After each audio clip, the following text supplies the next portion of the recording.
Écoutons tout de suite une méditation de Carême proposée par les serviteurs de Radio Espérance.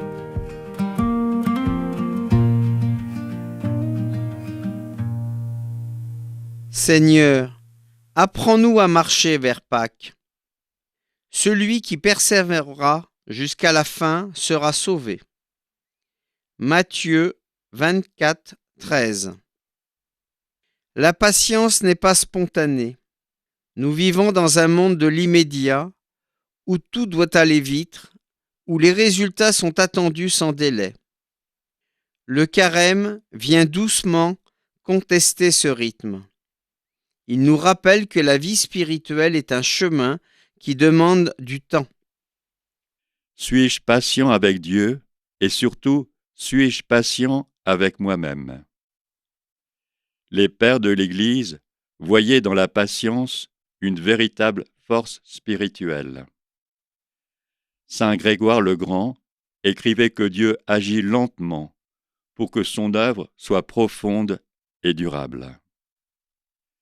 Plus tard, Sainte Thérèse de Lisieux témoignera que la sainteté ne se construit pas dans des exploits visibles, mais dans une fidélité quotidienne, souvent cachée.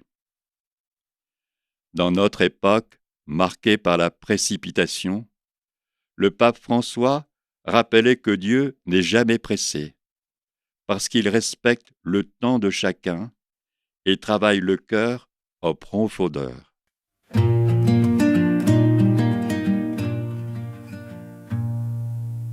La patience chrétienne n'est pas résignation, elle est confiance. Elle consiste à croire que Dieu agit, même lorsque nous ne voyons rien changer. Le carême nous invite à accepter nos lenteurs, nos recommencements, nos fragilités répétées. Dieu ne se décourage pas devant ce qui nous décourage nous-mêmes.